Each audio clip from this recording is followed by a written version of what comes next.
నా చెప్పుతో నేనే కొట్టుకుంటాను. రాలేదని చెప్పుతో కొట్టుకుంటారా? అలాంటి దాంట్లో కూడా విజయ్ గారిని రోజు మాట్లాడుకుంటూ నేను ఫారెన్ వెళ్ళినా, ఆయన ఏంటంటే మంచి సినిమా తీశాడు బార్బరిక్. నేను పాపం ఆ డైరెక్టర్ కూడా చాలా మంచి డైరెక్టరు. 100 సార్లు చెప్పా, గురు ఆ టైటిల్ బార్బరిక్ అంటే అదేదో బార్బిక్యూ లాగా ఉంది, ఎవరికి అర్థం కాదు, నువ్వు ఆలోచించని 100 టైటిల్స్ పంపించా. రోజు ఒక టైటిల్ చెప్తే ఎక్కదేమో అని లోగోస్ రాసి పంపించేవాడిని.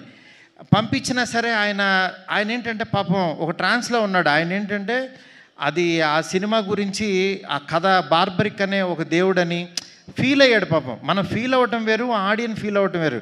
ఆడియన్ మనసులో లేని దేవుణ్ణి మనం తీసుకెళ్ళాం. ఇది చెప్పినా సరే నేనేంటంటే యాజ్ ఎ డైరెక్టర్గా ఇంకో డైరెక్టర్ నేను ఫోర్స్ చేయలేనని యాక్చువల్గా నేను అది సర్లే మీరు నమ్మారు కదా వెళ్ళిపోండి అని చెప్పి అన్నాను. అది అలాగే వెళ్ళిపోయింది.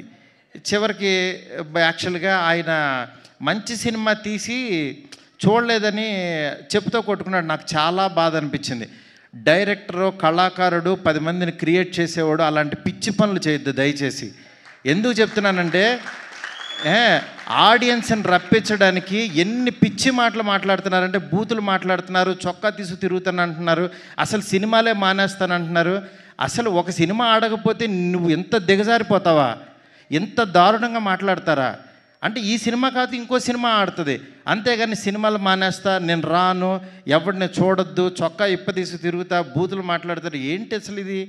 ఏ కల్చర్ ఎటు వెళ్ళిపోతుంది? ప్రతి సినిమాకి చూస్తున్నా. మనం ఏదన్నా కొంచెం కాంట్రవర్సల్గా మాట్లాడితే సినిమా వెళ్తుంది, బూతులు మాట్లాడితే సినిమా చూస్తారు. నేను రాసినన్ని డబుల్ మీనింగ్ డైలాగులు నేను కూర్చుంటే నాకంటే గొప్పగా ఎవడో రాయడు, గుర్తుపెట్టుకోండి. కానీ నేను ఎందుకు రాయట్లేదు? బస్ స్టాప్ అనే సినిమాతో ఆపేశాను నేను. ఎందుకు రాయట్లేదు? డబ్బులు సంపాదించడం నాకు రాదా? నేను బ్యూటీ లాగా 4 రోజులు కూర్చున్నానంటే 100 డైలాగులు ఇస్తా ఇట్లాంటి సినిమాకి. ఎందుకు తీస్తున్నావు? ఫ్యామిలీస్ రావాలి, మంచి సినిమా, క్వాలిటీ సినిమా ఇవ్వాలి. ఈ రోజుల్లో బస్ స్టాప్లో డబుల్ మీనింగ్లు, బూత్ డైరెక్టర్ అనేవాడు 400 కోట్లతో రాజాసాబ్ తీస్తున్నాడు.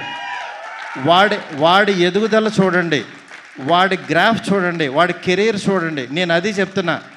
ఊరికినే డైరెక్టర్లు అయిపోరు. ఊరికే పాన్ ఇండియా స్టార్ వచ్చేసి ఒక ఫ్లాప్ సినిమా తర్వాత పిలిచి ఎదురుగుండా కూర్చోబెట్టి సినిమాలు ఎవరు ఇక్కడ?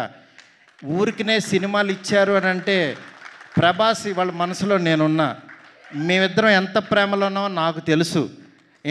నా మెసేజ్లు చూస్తే ఆయన ఎంత ప్రేమిస్తున్నాడో నాకు తెలుసు. ఇవన్నీ నేను తర్వాత వచ్చినప్పుడు మాట్లాడతా. బట్ యాక్చువల్గా నేను ఎందుకు చెప్తున్నానంటే, ఇదంతా సినిమా ఆడించాలని చాలా ఒక ఫ్రస్ట్రేషన్తో, ఒక స్ట్రెస్తో, ఒక ప్రీ రిలీజుల్లోనో దేంట్లోనో ఇష్టం వచ్చినట్టు మాట్లాడుతున్నారు. అలా కాదు. సినిమాని నమ్మండి, కంటెంట్ నమ్మండి. జనం ఎప్పుడు మంచి సినిమా తీస్తే చూస్తారు. మనం 1000 రూపాయలు పెట్టి వాళ్ళ జేబుల్లోంచి దోచేస్తున్నాం. వాళ్ళకి మంచి సినిమా ఇవ్వాల్సిన బాధ్యత మంది. ఆడెవడో రాలేదని తిడతారేంటి అసలు? రాలేదని చెప్పుతో కొట్టుకుంటారా? నాకు చాలా బాధ కలిగింది యాక్చువల్గా. అందుకని ఇలాంటి చిల్లర పనులు, చీప్ పనులు చేయొద్దు. ఈ సినిమా కాదు ఇంకో సినిమా. ఒక సినిమా ఫెయిల్యూర్ అయిందంటే, ఓహో మేబీ నేను నచ్చలేదు, నా కంటెంట్ నచ్చలేదు అని రియలైజ్ అవ్వండి. రియలైజ్ అయ్యి ఆడియన్కి ఏం కావాలో అది వండి పెట్టడానికి ట్రై చేయండి. అంతేగాని నువ్వు చేసిన వంట ఆని తినమంటారు ఎందుకు? ఫోర్స్డ్గా ఆ పనులు చేయొద్దు దయచేసి.